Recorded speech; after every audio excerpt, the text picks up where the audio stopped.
फिर उसके बाद जो है उतने कष्ट उठाने का भी कोई फायदा नहीं, उसे तो यहाँ पर पेंशन तो मिलती नहीं है, उसी चिंता में भुखमरी के कारण सभी वहां मर भी जाता है। काल्पनिक वर्णन के जरिए वास्तविक समस्याओं पर व्यंग्य करना, उनका वर्णन जो है यहाँ पर लेखक बहुत अच्छे से करते हैं। भोलाराम को 5 साल से क्या नहीं मिला? भोलाराम को 5 साल से पेंशन नहीं मिला। भोलाराम ने दरख्वास्त पर क्या नहीं रखा था? भोलाराम ने दरख्वास्त पर वजन नहीं रखा था। यहाँ पर वजन से तात्पर्य क्या है?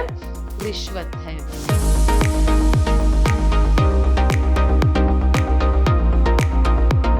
नमस्कार, मैं हूँ Harshita, Hindi lecturer Vidyashram PU college Mysore.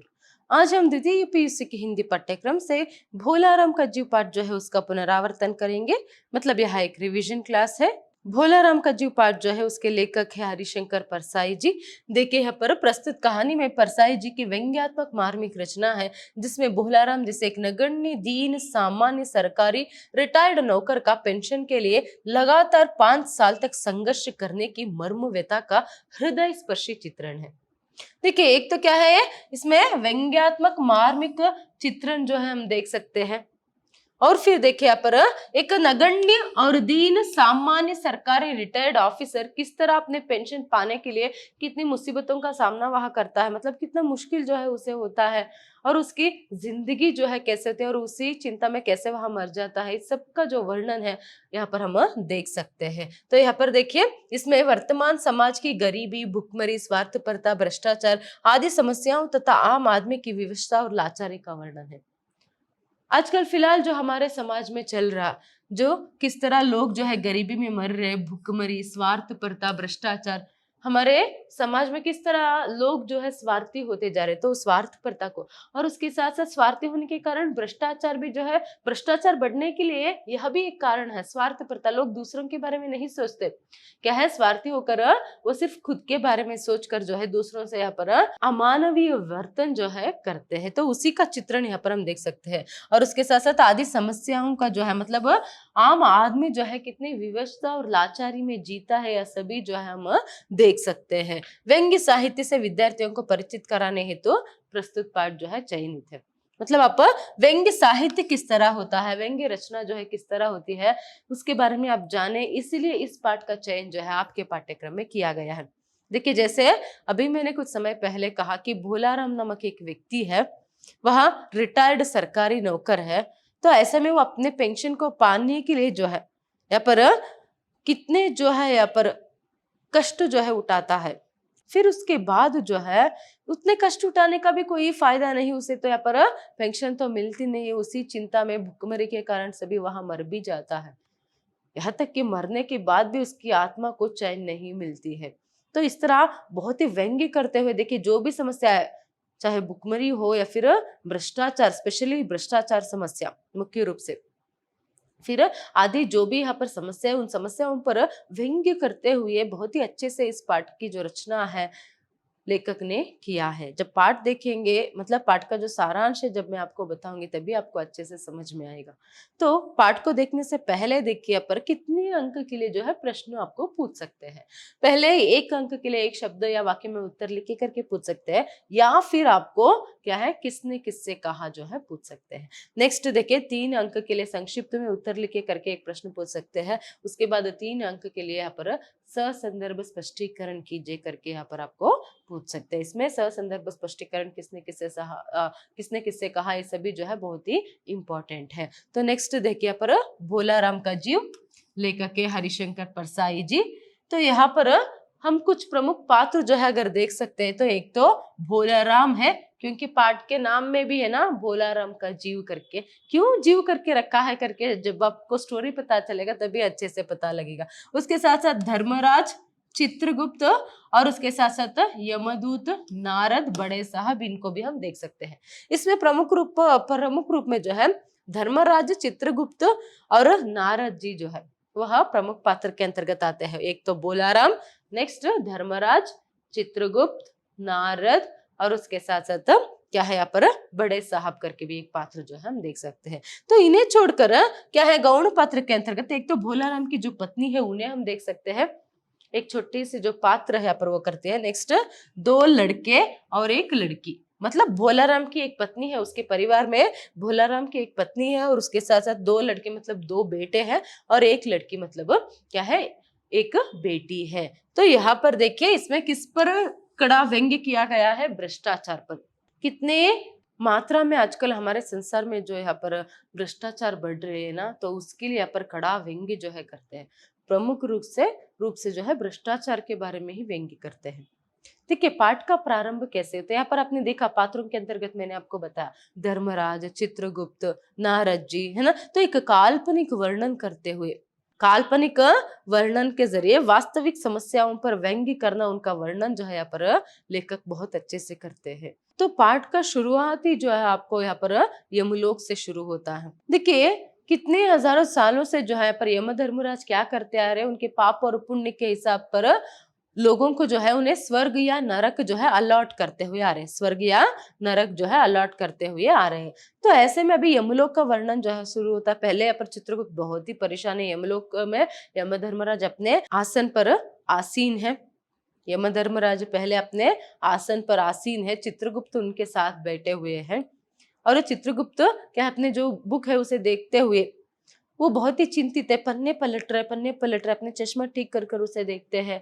फिर उन्हें वो जो ढूंढ रहे थे वो नहीं मिलता है, तो गुस्से में वो बुक को बंद कर देते हैं, उसमें एक मक्खी भी जो है फंस जाती है। फिर उसे उठाते हुए वो कहते हैं कि क्या है महाराज, इससे पहले तो ऐसा कभी नहीं हुआ था, ऐसा कभी पहले नहीं हुआ था करके यहाँ पर चित्रगुप्त कहते हैं। वो कहते हैं कि बोलाराम नाम का एक व्यक्ति जो है वह मर गया है, 5 दिन हो गया, 5 दिन पहले वह मरा और उसके जीव ने जो है उसके देह को जो है 5 दिन पहले ही त्याग दिया है। 5 दिन पहले ही जीव मतलब यहाँ पर जो आत्मा है 5 दिन पहले उसके शरीर में, जैसे ही वह मर गया उसके शरीर से बाहर आ गया है, मगर अभी तक क्या है वो यहाँ पर नहीं आया, मतलब यहाँ तक नहीं पहुंचा करके। तभी यम धर्मराज कहते हैं वह यमदूत कहाँ है, वहां यमदूत जो उस जीव को लाने के लिए गया था वहां यमदूत कहाँ है करके। तभी यहाँ पर चित्रगुप्त कहते कि वह भी लापता है, वह भी लापता है, तो इसीलिए वहां पर चिंतित है। तो इतने में यहाँ पर यमलोक का जो दरवाजा है, मुख्य द्वार जो है वह खुलता है, उसमें एक यमदूत का प्रवेश होता है। वो एक तो क्या है बहुत ही भयानक है, उसका रूप जो है देखने में बहुत ही भयानक है और वो भी बहुत ही डरा हुआ, इससे और भी डरावना जो है वह लग रहा है। ऐसे में चित्रगुप्त से आते ही देखकर कहते हैं कि अरे तुम आ गए, कहाँ थे अब तक और भोलाराम का जीव कहाँ पर है करके। तभी वो कहता है कि क्या है, आकर हाथ जोड़ते हुए कहते कि महाराज क्षमा कर दीजिए, क्या है मैंने तो पूरी सावधानी बरती थी, मगर पता नहीं वह जीव जो है कहाँ जो है यहाँ पर चला गया। तभी यमधर्मराज यहाँ पर कहते हैं कि जीवों को लाते लाते तुम बूढ़े हो गए हो, एक बूढ़े से जीव को तुम ठीक से नहीं ला पाए करके यहाँ पर गुस्सा करने पर वह यमदूत जो कहता है नहीं महाराज, मैंने पूरी सावधानी बरती थी, मेरी कोशिश में कोई कसर नहीं रहा था। जैसे ही क्या है यहाँ पर भोलाराम के जीव को लेकर मैं वायुमंडल में यहाँ पर विहार करने लगा या फिर वायुमंडल की तरफ मैं आ गया, तभी जो है पर वह मेरे चंगुल से बचकर वह जीव कहाँ चला गया पता नहीं। इन 5 दिनों में देखिए उसके मरकर 5 दिन हो गए थे, तो इन 5 दिनों में मैंने पूरा ब्रह्मांड छान दिया, मगर कहाँ पर भी मतलब पूरा ब्रह्मांड जो है मैंने ढूंढ लिया, मगर अभी तक जो है मुझे भोलाराम का जो जीव है उसका पता नहीं चला, इसीलिए मैं आपके पास आकर यहाँ पर क्षमा मांग रहा हूँ करके। तभी चित्रगुप्त कहते हैं कि क्या है, हाँ महाराज आजकल सच में पृथ्वीलोक में ऐसा हो रहा है कि लोग अपने दोस्तों को कुछ पार्सल भेजते हैं तो वहां क्या है रेलवे डिपार्टमेंट वाले ही जो है वो क्या करते हैं उसे उठा लेते हैं, मतलब चीजें गायब हो जाती है, यहाँ तक कि लोगों को भी अगवा किया जाता है, किडनैप किया जाता है। देखिए यहाँ पर चोरी और किडनैपिंग ये जो समस्या है उस पर भी व्यंग्य किया गया है, उन पर भी ये व्यंग्य किया गया है। तो ऐसे वहां पर कहते हैं, तभी यहाँ पर यमधर्मराज कहते हैं कि भला क्या है तुम भी जो है बूढ़े हो गए हो क्या, अभी भोलाराम जैसे नगण्य दीन व्यक्ति को किडनैप करके किसी को मतलब यहाँ पर आपको अगवा करके करके दिया है, तो अगवा करके किसी को क्या फायदा होगा करके, है ना। तो ऐसे में वो तो नगण्य है, दीन व्यक्ति है, उसे कौन क्यों अगवा करेगा करके। तो इसके बाद देखिए यहाँ पर क्या होता है, ऐसे ही वो चिंतित जो है बैठे रहते हैं, उतने में नारद का प्रवेश होता है। तो नारद जी आते हैं, आकर यमलोक में जो है सभी चिंतित जो है बैठे हैं उसे देखकर कहते हैं कि क्यों यम धर्मराज अभी तक यमलोक में निवास स्थान का फिर आवास स्थान की जो समस्या है वह हल नहीं हुई क्या करके।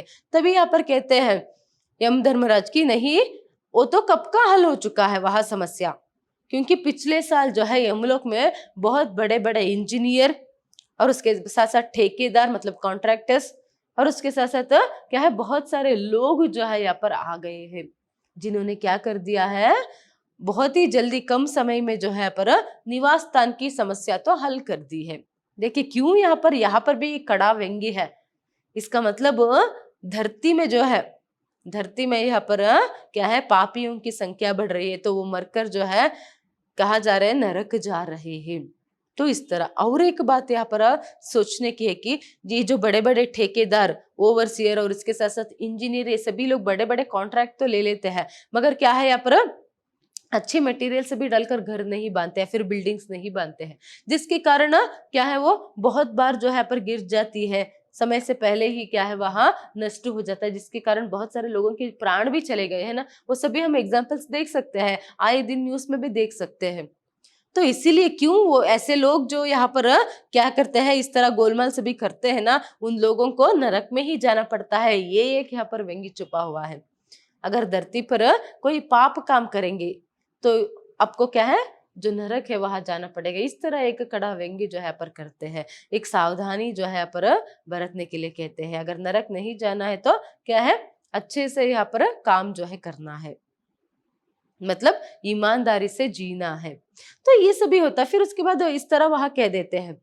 फिर उसके बाद फिर क्यों चिंतित है करके नारद कहते हैं। तभी यहाँ पर चित्रगुप्त कहते हैं कि ऐसे बोलाराम करके एक जीव था, अभी तक नहीं आया। तभी नारद कहते हैं कि क्या है, कहीं इनकम टैक्स वाले ने तो उन्हें नहीं रोका। देखिए फिर से यहाँ पर व्यंग्य, मतलब आजकल ठीक से इनकम टैक्स जो है लोग नहीं भरते, तो उसकी वजह से लोग रेड कर, क्या है, इनकम टैक्स वाले रेड डालते हैं या फिर उनको यहाँ पर पकड़ने के लिए घूमते, तो इसलिए यहाँ पर उस पर भी व्यंग्य जो है किया गया है। तभी वो यहाँ पर कहते हैं कि अगर इनकम होती तो टैक्स होता ना, मतलब उनको इसको इनकम ही नहीं है, बेचारे को, रिटायर्ड ऑफिसर है, फिर 5 सालों से उसे यहाँ पर जो पेंशन है वहां भी नहीं मिला है, तो वो कैसे कर सकता है ना। तो इसलिए इनकम ही नहीं है तो टैक्स कहाँ से भरेगा। इस तरह से भी वहां पर भी उस समस्या पर भी एक व्यंग्य जो है उन्होंने किया है। ठीक है, फिर इसके बाद नारद जी कहते हैं कि क्या है, ये कुछ अलग जो है मुझे लग रहा है। ठीक है, मैं ही जाकर जो है ढूंढूंगा कहाँ पर है वह जीव करके, मुझे आज्ञा दीजिए, उसका पता दीजिए करके वह कहते। तभी चित्रगुप्त यहाँ पर भोलाराम का जो पता है वहां देते हैं कि क्या है, वहां जबलपुर शहर के घमापुर मोहल्ले में जो है, पर जबलपुर शहर के घमापुर मोहल्ले में एक नाले के पास जो है वहां एक 1.5 कमरे की टूटे फूटे मकान में जो है वहां रहता है।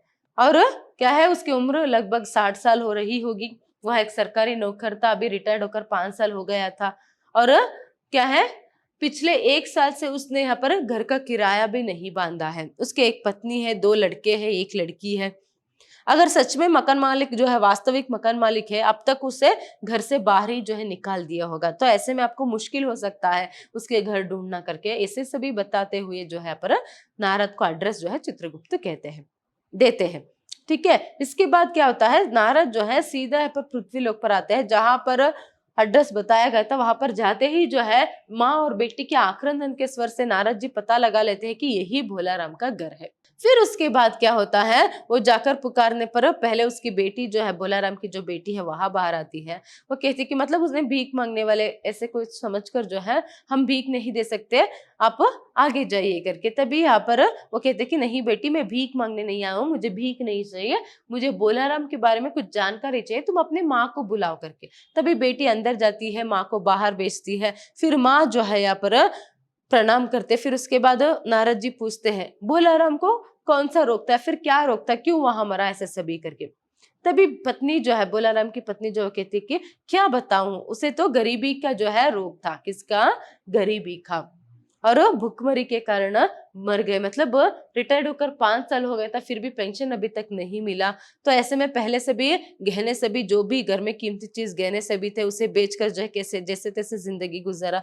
फिर उसके बाद घर में बर्तन वर्तन जो भी थे वो सभी जो है बेच दिया। फिर बाद में फाके भी पड़ने लगे, तो इसी चिंता में गुलते गुलते जो है वह मर गए। तो इस तरह से भी फाके पड़कर जो है वह मर गए, इस तरह पत्नी जो है कहती है। तभी नारद जी यहाँ पर कहते हैं कि उनको किससे ज्यादा लगाव था करके। तभी वहां कहती है कि लगाव तो महाराज पत्नी और बच्चों से ही तो होता है करके, तभी नहीं कोई और स्त्री, मतलब क्यों ऐसे सभी नारद पूछ रहे हैं, कहीं कहते हैं ना जिससे बहुत प्यार करते हैं मन उसी पर रहता है करके, इसीलिए। तो वो ऐसे कहने पर जो है पत्नी जो है गुस्सा हो जाती है, वो कहती है कि आप महाराज है, साधु संत है, तो कोई ऐसे वैसे लोग नहीं जो आप ऐसे बोल रहे करके। तभी जो है वो कहते हैं कि मेरे पति तो श्री राम जैसे थे, अपने पत्नी को छोड़कर वो बाकी सभी को यहाँ पर बहन या फिर माँ के रूप में जो है देखते थे, बाकी सभी औरतों को करके।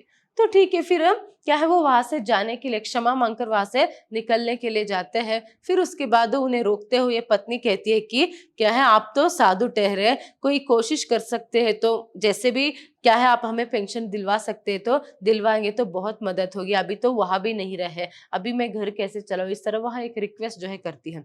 तभी उसके घर की परिस्थिति उसको सभी देखकर नारद जी मना नहीं कर पाते हैं, मैं एक कोशिश तो करूंगा। पहले तो वो कहते हैं कि मेरी बात कौन सुनेगा, मेरा तो यहाँ पर कोई मठ वगैरह कुछ भी नहीं है करके। देखिए यहाँ पर फिर से एक व्यंग्य जो है यहाँ पर छिपा हुआ है।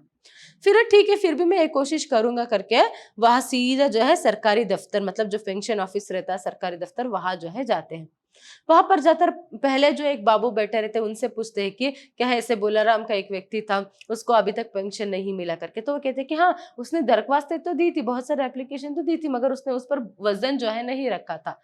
तो यहाँ पर वो कहते हैं वजन की बात क्यों, इतने सारे पेपर वेट तो है, कोई तो आप रख सकते थे ना करके। तभी वो हंसते हुए कहते हैं कि आप तो ठहरे साधु सन्यासी, आपको क्या है यहाँ पर इसके बारे में सभी नहीं पता है, चलिए करके वो कहता है। तभी वो दूसरे व्यक्ति के पास, दूसरे व्यक्ति के पास, ऐसे ही पूरे दफ्तर एक बार चक्कर लगा देता है। इसे सभी जो एक बाबू देखता रहता है वो कहता है कि क्या है यहाँ पर पूछताछ करने से कोई फायदा नहीं, चलो अंदर जाओ, अंदर बड़े साहब है उनसे पूछ लो करके।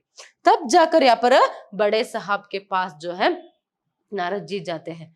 बड़े साहब के कमरे के सामने तो क्या है पर चपरा से ऊँगता रहता है। फिर वो सीधा अंदर जाते हैं ना, तो यहाँ पर पहले तो बड़े साहब गुस्सा करते हैं, क्यों ऐसे गुस्से आ रहे हो, तो इस तरह से भी। तभी वो कहता है कि नहीं चपरासी ऊँग रहा था करके। तभी वो क्या बात है क्यों आए, इससे सभी पूछताछ करने पर कहते हैं कि फिर वही बात, भोला राम उसे पेंशन नहीं मिला वो सभी। तभी वो कहते हैं कि क्या है, हाँ क्या है उसने तो दरख्वास्तें तो दी थी, वजन नहीं रखा था। फिर वही वजन की बात, वजन मतलब यहाँ पर नारद जी समझ नहीं पाते हैं। तो वो कहते हैं कि वह क्या है यहाँ भी मंदिर है, यहाँ पर भी जो है यहाँ पर दान पुण्य का काम करना पड़ता है करके, मतलब मुफ्त में कोई काम नहीं होता है करके। तो यहाँ पर वो कहते हैं कि वजन मतलब करके कहने पर जैसे आपकी वीणा करके, यहाँ पर जो बड़े साहब है वो कहते हैं नारद है तो उनके साथ हमेशा वीणा रहती है ना। तो यहाँ पर वो कहते हैं कि आप चाहे तो अगर क्या है भोलाराम की जो मदद है वह कर सकते हैं। तो कैसे कर सकते हैं, आप अपनी वीणा को जो है वजन के तौर पर रख सकते हैं। वैसे भी मेरी बेटी गीत संगीत मतलब संगीत गाना बजाना जो है वह सीख रही है, और साधु संतों के वीणा से तो और अच्छे स्वर निकलते हैं। तो इस तरह वह कहते हैं। पहले तो नारद जी घबरा जाते हैं, फिर वो क्या है अपनी वीणा को निकाल कर रखते हैं। तो वीणा निकाल कर रखते ही जो है यहाँ पर वो चपरासी को बुलाते हैं, मतलब जो भी फाइल्स जो है यहाँ पर पेंडिंग फाइल्स उसे लाने के लिए कहते हैं। वो इतने सारे फाइल्स जो है लेकर आता है। फिर वो कहते हैं कि किसका नाम बताया तुमने करके। तभी नारद जी सोचते हैं कि शायद ये ऊंचा सुनते होंगे करके जोर से भोलाराम करके वहां कहते हैं। तभी भोलाराम कर कर कहते ही क्या है वहां पर, हाँ क्या पेंशन का ऑर्डर आ गया करके यहाँ पर एक आवाज जो है सुनाई देती है। वो किसकी, भोलाराम की। वो कहाँ पर, तो उतने में फाइल भी मिल जाता। वो कहाँ से आवाज आई थी, उस फाइल से, मतलब भोलाराम की दरख्वास्तों का जो एक फाइल था, उस फाइल में भोलाराम का जो जीव है अटका हुआ था। देखिए किस तरह एक व्यक्ति जब वो जीवित था तो हर 15 दिन में और महीने में एक दो बार जो है वहां पेंशन ऑफिस जो है आकर अपनी दरख्वास्तें जो है एप्लीकेशन जो है वहां देकर जाता था, पूछताछ करता था।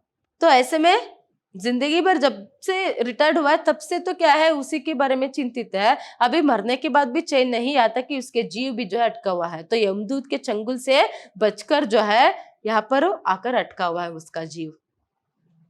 फिर इसके बाद जो है नारद जी को सब बात पता चल जाती है। वो कहते हैं कि भोलाराम मैं तुम्हें लेने आया हूँ, मैं नारद हूँ, मैं तुम्हें लेने आया हूँ, चलो स्वर्ग में तुम्हारा इंतजार हो रहा है करके।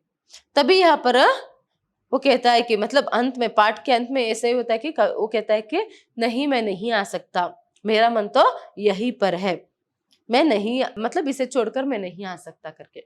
मतलब किस तरह मरने के बाद भी उसका जीव तड़प रहा है पेंशन को पाने के लिए, क्योंकि वही बच्चे तो अभी छोटे छोटे हैं, पत्नी क्या अकेले करेगी, कैसे करेगी, पेंशन तो मिल लेते तो कैसे तो वो क्या है, जी लेते तो पेंशन नहीं मिला ना, तो यहाँ पर बहुत ही कड़ा व्यंग्य भ्रष्टाचार पर है। देखिए वो यहाँ पर घूस नहीं दे पाया, वो यहाँ पर रिश्वत नहीं दे पाया, इसीलिए देखिए अब तक उसे पेंशन भी नहीं मिला, उसके पेंशन का जो फाइल है वह सैंक्शन नहीं हुआ, तो उसे पेंशन नहीं मिला। तो ऐसे एक गरीब गवर्नमेंट के रिटायर्ड ऑफिसर जो है किस तरह यहाँ पर पेंशन के लिए घूम घूम कर चक्कर लगा लगा कर बाद में भुखमरी के कारण ही वहां मर जाता है, चिंता में यहाँ पर चिंतित होकर होकर जो है वह चिंता करते ही कैसे मर जाता है। सच में सोचने की बात है, कितनी गरीबी है और कितनी मजबूरी है, यहाँ पर वो कुछ भी नहीं कर सकता, सिर्फ क्या है चक्कर लगाता था उतना ही दफ्तर के, वो पैसे तो नहीं दे सकता ना। तो अभी जो है यहाँ पर बहुत ही कड़ा व्यंग्य जो है उन्होंने भ्रष्टाचार पर किया है। देखिए अब तो एक भ्रष्टाचार जो है वो एक महामारी की तरह फैल गया, हर कोई जो है पर भ्रष्टाचार में डूबा हुआ है। तो रिश्वत दिए बिना तो कोई काम ही नहीं होता, सरकारी जो काम जो भी है वह नहीं होता, ऐसा भी लग रहा। तो इतने भ्रष्टाचार के दलदल में जो है हम फंस गए हैं, तो इसे मिटाने की आवश्यकता है, ये एक संदेश जो है हमें इस पाठ से मिलती है। और उसके साथ साथ बहुत छोटी मोटी समस्याओं को भी जो है पर लेकर जो है उस पर व्यंग्य जो है लेखक ने किया है। अभी आपको पता चला कैसे एक छोटे मोटे बातों पर भी जो है वहां पर व्यंग्य जो है करते हैं। तो नेक्स्ट देखिए यहाँ पर प्रश्न उत्तर, स्वर्ग या नरक में निवास स्थान अलर्ट करने वाले कौन है? स्वर्ग या नरक में निवास स्थान अलर्ट करने वाले धर्मराज है। भोलाराम के जीव ने कितने दिनों पहले देह त्यागी? भोलाराम के जीव ने 5 दिनों पहले देह त्यागी। भोलाराम का जीव किसे चकमा दे गया? भोलाराम का जीव यमदूत को चकमा दे गया। भोलाराम किस शहर के निवासी था? भोलाराम जबलपुर शहर का निवासी था। नेक्स्ट, भोलाराम को 5 साल से क्या नहीं मिला? भोलाराम को 5 साल से पेंशन नहीं मिला। नारद जी भोलाराम की पत्नी से विदा लेकर कहाँ पहुंचे? नारद जी भोलाराम की पत्नी से विदा लेकर सरकारी दफ्तर जो है पहुंचे। नेक्स्ट देखिए, भोलाराम ने दरख्वास्त पर क्या नहीं रखा था? भोलाराम ने दरख्वास्त पर वजन नहीं रखा था। यहाँ पर वजन से तात्पर्य क्या है? रिश्वत है। बड़े साहब के कमरे के बाहर कौन ऊँग रहा था? बड़े साहब के कमरे के बाहर चपरासी ऊँग रहा था। नारद क्या छीनते देख घबराए? नारद अपनी वीणा छीनते देख घबराए। देखिए वो क्या करते हैं, बड़े साहब जैसे आपकी वीणा भी जो है वजन के तौर पर यहाँ पर रख सकते हो करके, तो ऐसे हाथ बढ़ाते हैं ना, तो वैसे छीनते ही देख कर जो है पहले तो नारद जी घबराते हैं, फिर वही निकाल कर जो है उसे वहां पर रखते हैं।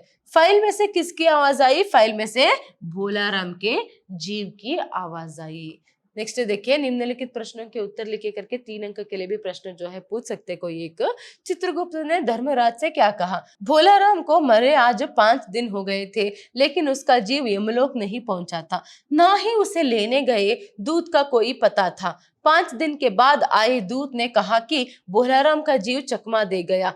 तब धर्मराज ने उस बात पर विश्वास नहीं किया। तब चित्रगुप्त ने कहा कि पृथ्वी पर ऐसे काम होते ही है। लोग अगर कुछ अपने मित्रों को भेजते हैं तो रेलवे वाले उड़ा लेते हैं, मालगाड़ी के डिब्बे रास्ते में कट जाते हैं, राजनीतिक दलों के नेता विरोधी नेताओं को उड़ाकर कहीं बंद कर देते हैं। ऐसे ही भोलाराम के जीव को भी किसी विरोधी ने और खराबी करने उड़ा दो नहीं दिया।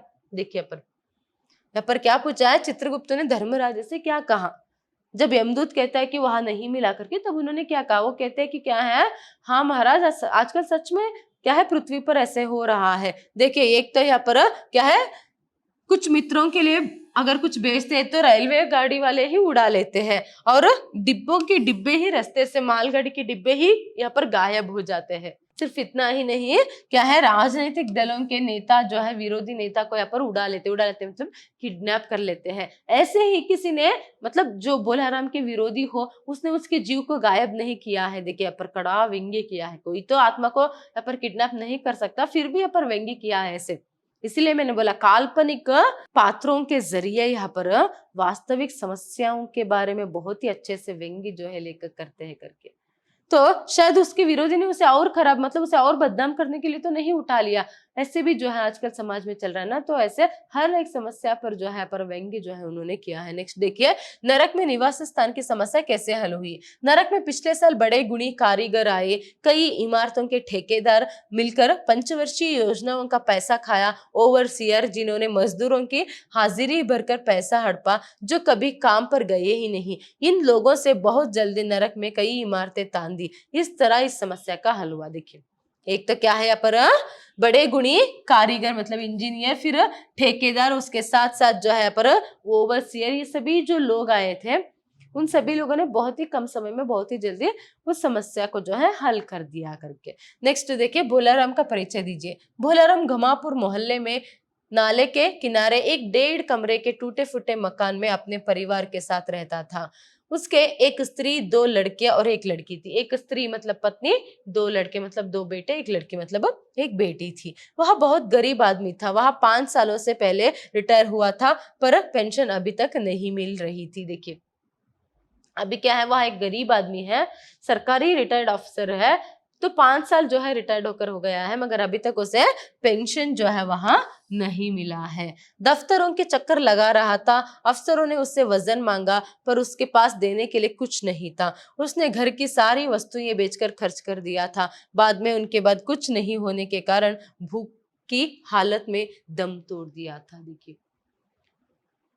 पेंशन के लिए दरख्वास्त तो दी थी, लोगों ने रिश्वत मांगा वहां पर अधिकारियों ने, फिर रिश्वत नहीं दे पाया, तो पहले तो अगर पेट भरने के लिए कुछ तो करना पड़ेगा ना, जो भी घर में कुछ भी कीमती चीज थे उन सबको बेच कर जो है वहां रहा। फिर उसके बाद जो है यहाँ तक कि बर्तनों को भी बेच डाला, फिर उसके बाद भूख के मारे चिंता में वहां मर गया। नेक्स्ट देखिए यहाँ पर, भोलाराम की पत्नी ने नारद से भोलाराम के संबंध में क्या कहा। भोलाराम के जीव की तलाश करने नारद जब उनके घर गए और उनकी पत्नी से भोलाराम की बीमारी के बारे में पूछा, तो वहां कहती है कि उनको गरीबी की बीमारी थी। देखिए, कौन सी बीमारी थी उनको, गरीबी की बीमारी। 5 साल हुए रिटायर्ड हुए पर पेंशन नहीं मिली। उन 5 सालों में उसने सारे गहने बर्तन सब बेचकर खर्च कर दिया था। देखिए, सारे गहने बर्तन सब बेचकर जो है उसने अपना पेट पाला था। अब उनके पास कुछ नहीं बचा था, फाके होने लगे थे। देखिए, फाके होना मतलब क्या है, पर भूखा भी जो है उन्हें रहना पड़ा था। चिंता और भूख के कारण उन्होंने दम तोड़ दिया। पत्नी कहती है नारद से कि क्या है, 5 साल से पेंशन नहीं मिला, तो ऐसे में क्या है, पहले तो बर्तन जेवर जो भी थे कुछ तो उन्हें बेचकर जो है पर जिंदगी जो है गुजारा। फिर उसके बाद क्या है, भूख के कारण और एक तो चिंता के कारण वहां मर गए करके। भोलाराम की पत्नी ने नारद से क्या क्या विनती की। नारद जब भोलाराम के जीव को ढूंढते हुए उनके घर गए, तब नारद को पता चला कि पिछले 5 साल से भोलाराम को पेंशन नहीं मिली। घर में जो बेचने लायक था उन्हें बेच दिया था। देखिए, घर में जो भी बेचने लायक था ना, जो जो भी चीज बेच सकते थे, यहाँ तक कि बर्तनों को भी, उन सबको बेच दिया था। वे लोग बहुत गरीबी में जी रहे थे। भोलाराम की पत्नी ने नारद से कहा कि साधु सिद्ध पुरुष है आप, वह कुछ ऐसा कर दे जिससे रुकी हुई पेंशन मिल जाए, उनके बच्चों का पेट तो कुछ दिन भर जाए। देखिए, कुछ तो पेंशन, आप साधु संत है ना, कुछ तो ऐसे कर सकते हो क्या जिससे हमें पेंशन मिल जाए, जिससे बच्चों के पेट भर जाएगी कुछ दिन। इस तरह सभी वह रिक्वेस्ट जो है करती है। बड़े साहब ने नारद से दफ्तरों के रीति रिवाज के बारे में क्या कहा। देखिए, बड़े साहब जो है दफ्तरों की जो रीति रिवाज होते सरकारी दफ्तर, उसके बारे में क्या कहा। सरकारी दफ्तर के बाबू ने नारद से कहा, तो वे बड़े साहब से मिलने गए। तब साहब ने कहा कि नारद बैरागी है, दफ्तरों के रीति रिवाज नहीं जानते। असल में भोलाराम ने गलती की भाई, यह भी एक मंदिर है, यह भी दान पुण्य करना पड़ता है। आप भोलाराम के आत्मीय है तो भोलाराम की दरख्वास्तों पर वजन रखिए, दरख्वास्तें उड़ रही है। देखिए, भोलाराम की दरख्वास्तों पर वजन रखिए, वह उड़ रही है।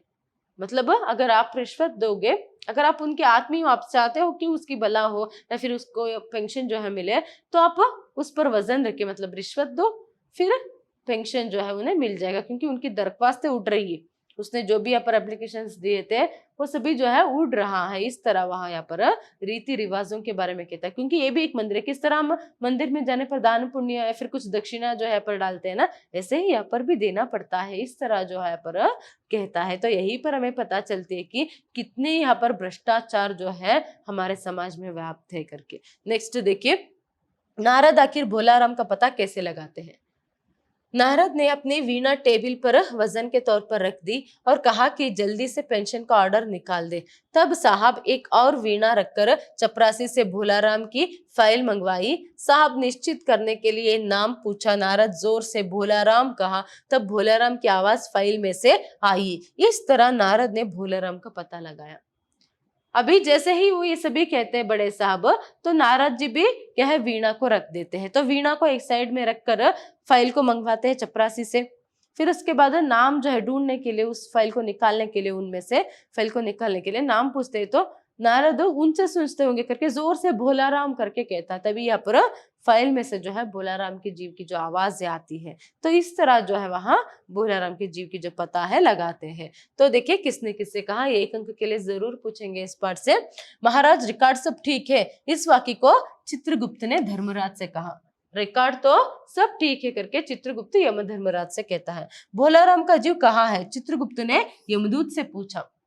जब यमदूत का प्रवेश होता है तो उसे देखते ही चित्रगुप्त पूछे, अरे कहाँ थे तुम अब तक, और भोलाराम का जीव कहाँ पर है करके। नेक्स्ट देखिए, महाराज मेरी सावधानी में बिल्कुल कसर नहीं रही थी, यमदूत ने धर्मराज से कहा। क्यों धर्मराज, कैसे चिंतित बैठे हैं, इस वाक्य को नारद ने धर्मराज से कहा। देखिए क्यों आप चिंतित बैठे हैं करके यहाँ पर नारद जो है धर्मराज से पूछता है। इनकम होती तो टैक्स होता, भूख मरा था, चित्रगुप्त ने इस वाक्य को नारद से कहा। जब नारद जी कहते हैं कि कहीं इनकम टैक्स वालों ने तो नहीं रोका, तब ये बात जो है नारद जी चित्रगुप्त से जो है वहां नारद से कहते हैं। मुझे भिक्षा नहीं चाहिए, मुझे भोलाराम के बारे में कुछ पूछताछ करनी है, इस वाक्य को नारद ने भोलाराम की बेटी से कहा। नेक्स्ट, गरीबी की बीमारी थी, भोलाराम की पत्नी ने नारद से कहा। जब नारद पूछते कि क्या बीमारी थी, क्यों वहां मरा करके, तो क्या बताए, गरीबी की बीमारी थी करके कहती है। तभी आप साधु है, आपको दुनियादारी समझ में नहीं आती, इस वाक्य को सरकारी दफ्तर के एक बाबू ने नारद से कहा। जब नारद जाकर पेंशन के बारे में, भोलाराम के पेंशन के बारे में पूछताछ करते हैं तो एक बाबू इस तरह वहां कहता है। तभी देखिए संदर्भ स्पष्टीकरण नेक्स्ट, ऐसा कभी नहीं हुआ था, ये इंपॉर्टेंट है, याद रखिएगा। पहले प्रसंग या फिर संदर्भ में आपको क्या लिखना है, पाठ का नाम और लेखक का नाम। देखिए इस वाक्य को भोलाराम के जीव पाठ से लिया गया है, जिसके लेखक है हरिशंकर परसाई जी। फिर इसके बाद संदर्भ स्पष्टीकरण। देखिए पर स्वर्गलोक में चित्रगुप्त परेशान होकर बार बार अपना चश्मा पोंछकर थूक से पन्ने पलट रजिस्टर देख रहे थे। रिकॉर्ड तो ठीक था, गलती पकड़ में नहीं आ रही थी। भोलाराम के जीव ने 5 दिन पहले देह त्यागी और यमदूत के साथ इस लोक के लिए रवाना भी हुआ, पर यहाँ भी अभी तक नहीं पहुंचा। जो उसके जीव को लाने गए यमदूत का भी पता नहीं था।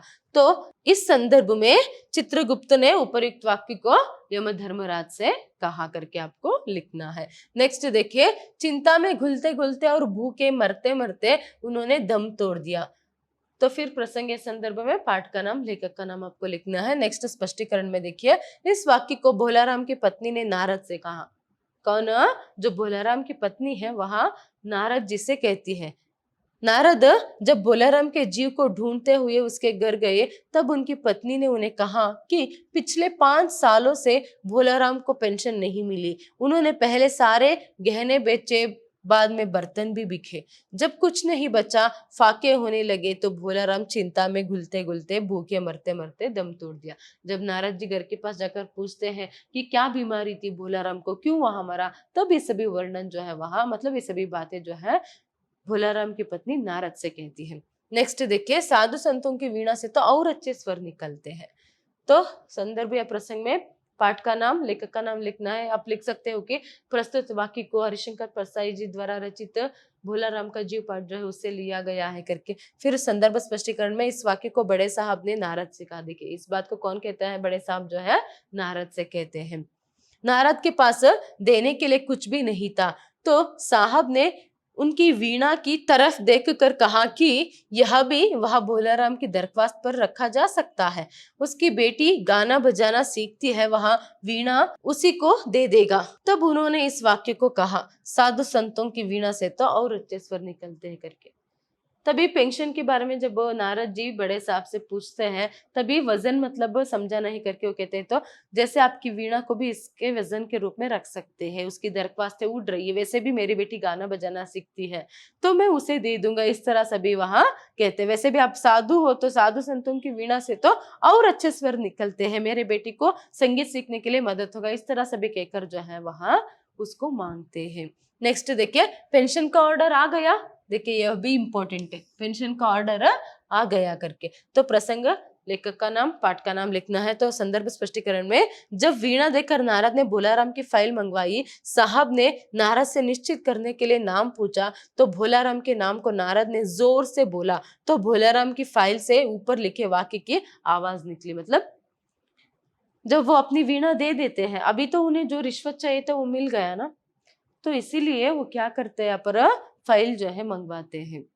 तो फिर से नाम पूछने पर नारद जी भोलाराम करके जोर से पूछते हैं, बोलते हैं। तो यहाँ पर क्या होता है, फाइल में से जो भोलाराम है उसके जीव की जो यहाँ पर आवाज आती है, वो क्या था, हाँ भोलाराम कौन है, क्या मेरे जो पेंशन का ऑर्डर है वहां आ गया क्या करके भोलाराम का जो जीव है वहां कहता है। देखिए किस तरह मरने के बाद भी एक गरीब को, एक नगण्य दीन व्यक्ति को जो है पर उसका जो पेंशन है उसी में, उसके फाइल में ही जो है उसका जीव जो है पर अटका हुआ होता है, उसका मन जो है वहीं पर रहता है, उसे चैन से जो है मुक्ति भी नहीं मिलती है, वो चैन से मर भी नहीं सकता है, मरने के बाद भी चैन से नहीं रह सकता, मरने से पहले भी जब वो जीवित था तब भी उसमें उसके जिंदगी में चैन नहीं था, अभी वो मर गया तब भी उसकी जिंदगी में चैन नहीं है, तो उसका मन यहीं पर अटका हुआ है। ये यहाँ पर एक व्यंग्य जो है पर छिपा हुआ है। तो पुनर्कथन में देखिए, इसमें वर्तमान समाज की गरीबी, भुखमरी, स्वार्थपरता, भ्रष्टाचार आदि समस्याओं तथा आम आदमी की विवशता और लाचारी का वर्णन है। देखा ना हमने गरीबी के बारे में, कैसे वो गहने बर्तन तक बेचकर जो है यहाँ पर रहते हैं, है ना। फिर उसके बाद फाके पढ़कर वो किस तरह मर जाते, चिंता में ही घुलते घुलते किस तरह वहां मर जाता है। फिर उसके साथ साथ स्वार्थपरता, वो लोग कितने स्वार्थी थे, कौन, जो भी सरकारी दफ्तर में थे, उनको एक बार भी तरस जो है, 5 साल से बेचारा यहाँ पर क्या है चक्कर लगा रहा है, ठीक है इसके पेंशन को सैंक्शन कर देते हैं, इस तरह किसी ने भी नहीं सोचा, क्योंकि उनको क्या है, सिर्फ उनको रिश्वत चाहिए था, तो वो स्वार्थी होकर सोच गए, तो स्वार्थपरता। फिर और एक भ्रष्टाचार, उनको रिश्वत नहीं मिला, भ्रष्टाचार जो है पर मैं उसने साथ नहीं दिया, तो यहाँ तक उसे पेंशन नहीं मिला और वहां मर भी गया। और उसके साथ साथ एक व्यक्ति की विवशता और लाचारी, वो भी कौन से, एक गरीब व्यक्ति की विवशता जो है उसके जिंदगी में कैसे रहती है, कितना लाचार जो है वहां होता है, ये सभी जो है हम देख सकते हैं। देखिए इस पाठ के जरिए लेखक एक अच्छा संदेश जो है हमें देते हैं कि जितने जल्दी हो सकता है उतना यहाँ पर हमें पहले इस भ्रष्टाचार को जो है उसका निर्मूलन जो है हमें करना है, जड़ समेत उसे निकाल देना है, तभी क्या हो सकता है। और पहले लोगों को निस्वार्थ बनकर सेवा करने का जो एक मनोभाव है, स्पेशली सरकारी अफसरों में निस्वार्थ सेवा करने का एक मनोभाव रहना बहुत ही जरूरी है, नहीं तो और कितने भोलाराम जैसे लोग जो है मर जाएंगे पता नहीं। इसीलिए भ्रष्टाचार को जो है पूरा जड़ सहित जो है उसे मिटाने का एक संदेश जो है इस पाठ से हमें मिलता है, और मनुष्य को हमेशा निस्वार्थ होकर जीना है, सोचना है, यह भी हमें यहाँ पर एक संदेश मिलता है। धन्यवाद।